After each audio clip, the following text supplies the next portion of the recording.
Facebook live पे, और इसके ज़रिए हम लोग पूरी दुनिया से एक साथ आ जाते हैं। कुछ लोग तो लाइव सुनते हैं हाँ। और कुछ लोग फिर बाद में आते हैं वीडियो और देख फिर लेते हैं। वीडियो देख लेते हैं और तो ये एक बड़ा अच्छा मौका है और बड़ा लोकतांत्रिक मीडियम है ये। हाँ, मेरे को यही लगता है ये सबसे ज़्यादा लोकतांत्रिक मीडियम है जिसमें हर आदमी अपनी बातें कह सकता है। अभी तक कोई सेंसरशिप नहीं हुई है। अभी तक नहीं है। हाँ।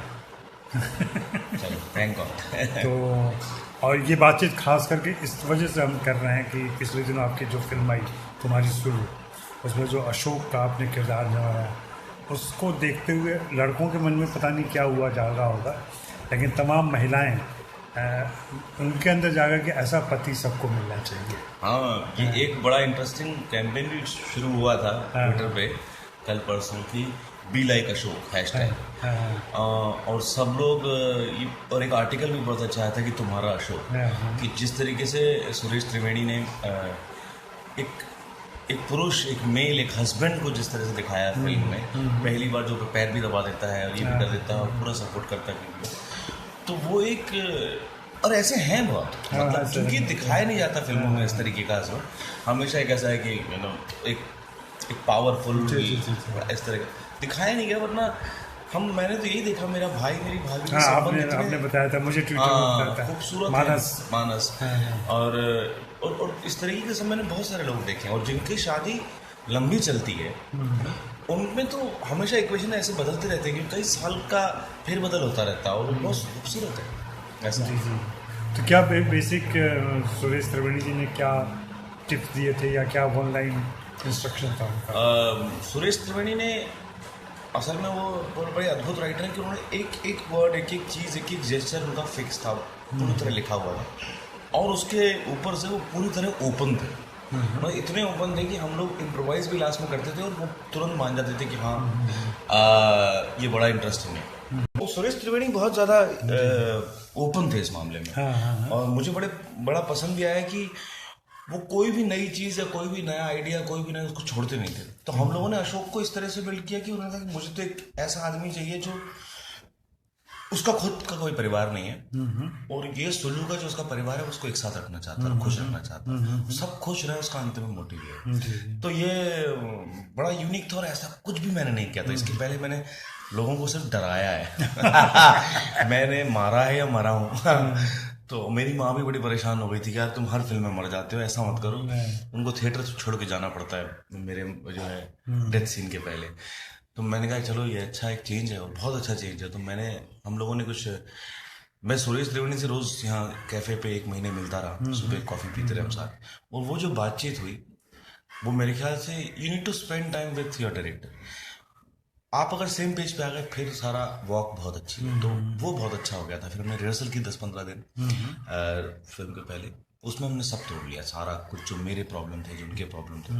बहुत मजा आया। It's one of the wonderful experience. नहीं, जाहिर सी बात है, रहा होगा।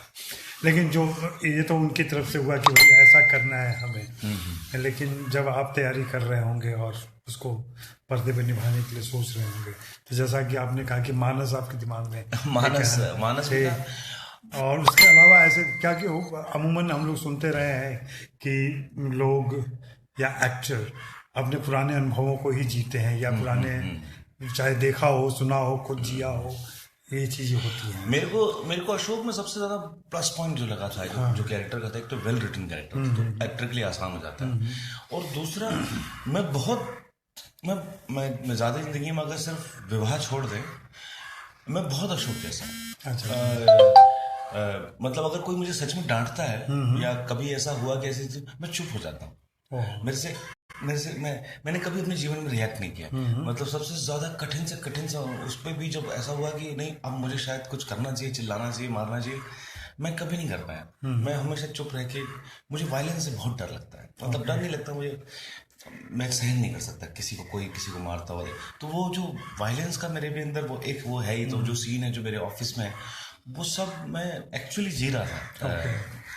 और उसके अलावा जो संबंध है, जो सबसे ज़्यादा बात की जा रही है विद्या और मेरे बीच, जो खासकर बड़े खूबसूरत बेडरूम, पहली बार ऐसे सीन लिखे गए जो एक्चुअली एक मिडिल क्लास मंडेन सीन होते हैं। तो मुझे वो बड़े प्यारे सीन लगे। और उसमें विद्या इतनी ओपन एक्ट्रेस है और आपको इतना देती है बतौर अभिनेता, आपको इतना मजा आता है उसके साथ खेलने में। और मुझे लगा कि थैंक गॉड विद्या मेरे साथ थी कि मैं ये सब कर पाया और वो सब कर पाए। हम दोनों एक दूसरे को बहुत जगह दी, बहुत बहुत ज्यादा हमने अच्छा अनुभव था ये उसके साथ काम करने का। मैं बड़ा खुश हूँ। तो वो एक्चुअली वो गिव एंड टेक है एक्टर का, जो आपको दिखता है। और हमारी आंखें कभी हमेशा एक दूसरे के लिए इतनी साफ थी कि बड़ा मजा आता था मुझे। हम एक दूसरे की आंखों में देखते थे और लगता था करेक्ट है सब। देखिए किसी का सवाल आ गया जी।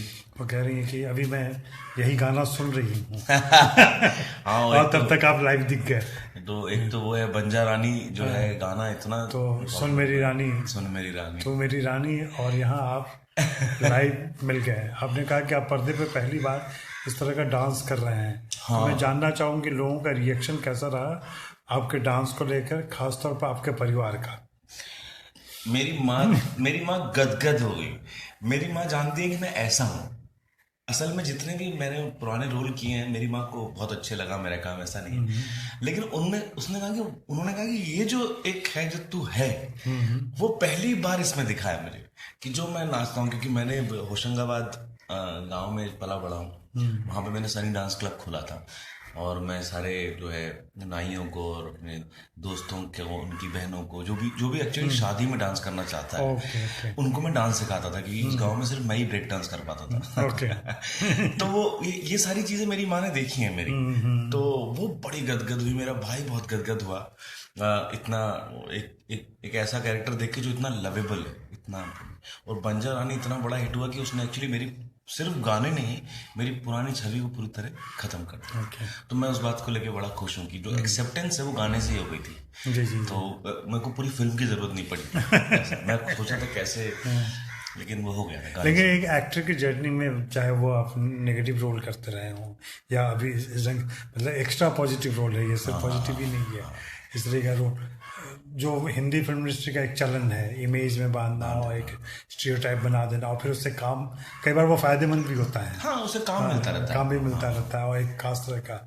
लेकिन जब आप नेगेटिव रोल भी कर रहे थे, और तब भी जय गंगा जल के समय साथ मैंने लिखा था या उसके पहले लिखा है प्रोजेक्ट समय, कि अमूमन हिंदी फिल्मों का जो खलनायक होता है या जो नेगेटिव सेट का होता है, वो ऐसा बना दिया गया है कुछ हाव भाव अंदाज से में भी नेगेटिविटी दिखे उसके। हाँ, लेकिन आपके जैसा एक खूबसूरत चेहरा, खूबसूरत नहीं, सौम्य चेहरा है, और वो कर रहा है बदमाशियां। नहीं, लेकिन ये तो वो ज्यादा इफेक्टिव होता था। इफेक्टिव होता है। आप वजीर में देख लीजिए। आप मतलब जब मैंने रोल पढ़ा मुझे लगा ये has to be a great gentleman. एक बहुत ही कमाल का आदमी होना चाहिए, करिश्मा के साथ होना चाहिए।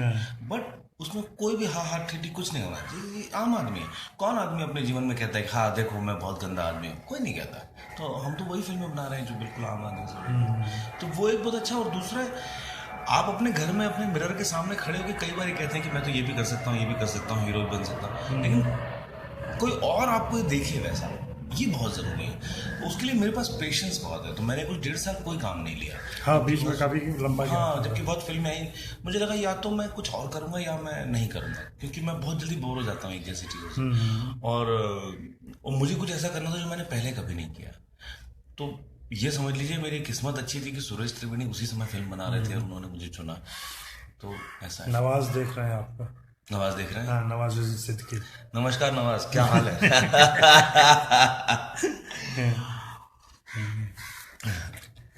मीनाक्षी त्रिपाठी कोई आई है। वो सामान्य सा सवाल है कि मानो बहुत अच्छे लगे आप और आपका काम। Thank you so much. आगे कौन से प्रोजेक्ट में हैं आप आएंगे? आगे तो मैं देख रहा हूँ, स्क्रिप्टें पढ़ रहा हूँ और थोड़ा एक्साइटिंग टाइम शुरू हुआ है। तो मैं चाहता हूँ कि मैं अब थोड़ा ज्यादा काम करूँ। अब इतने लंबे गैप शायद आपको नहीं दिखेंगे। जी। तो जल्दी आएगा कुछ सामने। राज शर्मा है कोई, शायद आपके परिचित है, पूछ रहे हैं कि dear Mano, I love your writing, hope you remember I came to watch Chuhal and Ilham. अच्छा, नहीं थैंक यू भाई राज। मेरे को बड़ा अच्छा लगता है जो मेरे नाटक देखते हैं। बड़ा अच्छा लगता है जिन्होंने मेरी कहानी की किताब पढ़ी है। एक तीसरी किताब भी आ रही है जनवरी फरवरी में, बहुत जल्दी। वो मेरी इंस्टाग्राम राइटिंग पे है, तो I am very excited about that. लेखन का सिलसिला कब से चल रहा है वैसे आपका? शुरू से ही 2001-2002 से शुरू हुआ था, और मैंने फिर सीरियसली 2003 में पहला नाटक लिखा, शक्कर के 5 दाने। फिर मैंने एक्टिंग छोड़ दी और मैं सिर्फ वही करता रहा। जी जी। 2013 तक मैं नॉन स्टॉप लिख रहा था और नाटक कर रहा था। 2013 में थक गया थिएटर से, नाटकों से, और अपनी जिस तरह से रह रहा था मैं, हैंड टू माउथ, मैं थकान हो जाती है एक समय के बाद ना, उसमें कोई वो बहुत ज़्यादा मैं कर रहा था। तो थोड़ी आवाज़ ऊंची रखिए। थैंक गॉड की काय पोछे मिली, और काय पोछे के साथ मुझे लगा कि सिनेमा बदल गया है, सब बदल गया है, और इतना सुंदर अनुभव था। मुझे लगा मुझे यहाँ रहना है, मेरे को करना है काम, मुझे एक्टिंग करना है। और उसके बाद से मैं भूखा ही हूँ, मैं बस खा रहा हूँ जितना खा सकता हूँ, ऐसा है। जी। लेकिन लेकिन राइटिंग लगातार चल रही है। राइटिंग मैंने कभी बंद नहीं की, क्योंकि मैं मूलतः लेखक हूँ। मुझे बहुत अच्छा लगता है लिखना, मुझे बहुत अच्छा लगता है पढ़ना, मुझे बहुत अच्छा लगता है घूमना, तो मैं लिखना कभी बंद नहीं कर सकता। मेरे में क्षमता नहीं है। मैंने चाहा है, कई बार बंद किया है कि अब बस अब नहीं लिखूंगा, लेकिन मैं हूँ वही, मैं क्या करूँ। तो किन किन विधाओं में ज़्यादा मन लगता है? मैं नाटक तो लिखता ही हूँ, मुझे कहानियाँ लिखना बहुत अच्छा लगता है। आजकल इंस्टाग्राम पे बहुत लिखता हूँ, मुझे बड़ा मजा आता है वो राइटिंग, और किस्मत से छप भी रही है किताब। लेकिन ज़्यादातर मैं आजकल जो एंजॉय करता हूँ, कहानियाँ एंजॉय करता हूँ। मुझे कहानियाँ लिखना बहुत अच्छा लगता है। तो 2 किताब छप गई हैं, तीसरी में टाइम लगेगा, लेकिन हाँ छपेगी जरूर। तो अगर कहानियों की बात करें, वो हिंदी की भी कहानियाँ आपने पढ़ी जरूर होती है, हिंदी के कुछ लेखकों से भी परिचित है? बहुत है। मैं निर्मल वर्मा से ऑब्सेस्ड हूँ। ऐसा कुछ भी उन्होंने लिखा नहीं है जो मैंने नहीं पढ़ा। विनोद कुमार शुक्ल, मैं मतलब उनके लिए जान देता हूँ, वो मेरे बहुत ही ज़्यादा चाहते हैं। ये 2 तो सर्वश्री सक्सेना से लेके बाकी। और ये जब आप कह रहे हैं तो मेरे पूरा यकीन है कि आपके बहुत सारे दर्शक, ऐसे दर्शक जिनको हिंदी को लेकर के बहुत क्षोभ है कि हिंदी इतनी बड़े इलाके की भाषा है और हिंदी फिल्म इंडस्ट्री हिंदी से चलती है, लेकिन हिंदी के एक्टर हिंदी से वाकिफ नहीं होते हैं। नहीं, अरे बल्कि मैं कह रहा हूँ कि आजकल इतना अच्छा लिखा जा रहा है, इतने अलग अलग किस्म की राइटिंग हो रही है। जो हिंद युग में है, जिसने मेरी किताब छापी, बड़े नए किस्म के राइटरों को छाप रहा है। मुझे तो गीत चतुर्वेदी से लेके ज्ञान चतुर्वेदी जो अभी लिख रहे हैं सब, ये बड़े बड़े बड़े अच्छे हैं, बहुत कमाल लिखते हैं आप। मतलब मेरे को तो पढ़ना चाहिए हिंदी, बड़ी सुंदर, और हम तो हिंदी भाषी हैं, हमको तो मजा ही आता है। ये कहीं होशंगाबाद और मध्य प्रदेश रहने का असर है? ये शायद मेरी माँ का असर है, कि मेरी माँ दिनकर में पीएचडी कर रही थी एक समय। मनोज वाजपेयी भी देख रहे हैं अभी आपको? अच्छा। मेरी माँ जो है दिनकर में पीएचडी कर रही थी, और उन्होंने सबसे पहले मुझे चित्रलेखा एक किताब दी थी जब मैं 19 साल का था, और मुझे बहुत ही अच्छी लगी थी। फिर उन्होंने दूसरी किताब दी, उनको लगा इसको थोड़ा सा और, तो उन्हें चंद्रकांता दी, देवकी नंदन खत्री की। और असल में जब मैंने वो चंद्रकांता पढ़ी, वहां से मुझे पहली बार समझ में आया कि लेखन एक आदमी पे कितना असर डाल सकता है। और फिर मैंने संतति पढ़ी, चंद्रकांता संतति, फिर मैंने भूतनाथ पढ़ी, तो देवकी नंदन खत्री के पीछे पड़ गया था। लेकिन वो उम्र भी थी 19 साल की। उसके बाद असल में मेरा पढ़ना शुरू हुआ बम्बई में आके। असल में उसके पहले मैं भोपाल में, मैंने चूंकि पैसे होते नहीं थे तो राधिका प्रकाशन से हम वो खरीदते थे सस्ती किताबें। तो उस समय मैंने जो है दोस्तोवस्की, गोरकी और अपना जो रशिया के थ्रू क्लासिक लिटरेचर आता था, और मैं छुपाता था उनको। मुझे तो पता नहीं था ये लोग कौन है, मुझे लगता था ये 9 रुपए में मिल रहा है तो खराब सस्ता लेखक होगा। तो कोई घर पे आता था तो मैं ऐसे किताब के ढेर के पीछे छुपा देता उसको, बाकी अच्छी किताबें ऊपर रखता था, तो इम्प्रेस करने के लिए। लेकिन मुझे नहीं पता लगा, बाद में मुझे पता लगा मैं स्थानदाल पढ़ा हुआ है, मैंने मायापोस की पढ़ा हुआ है, अरे वाह, मैंने गोरकी पढ़ा हुआ, और फिर मुझे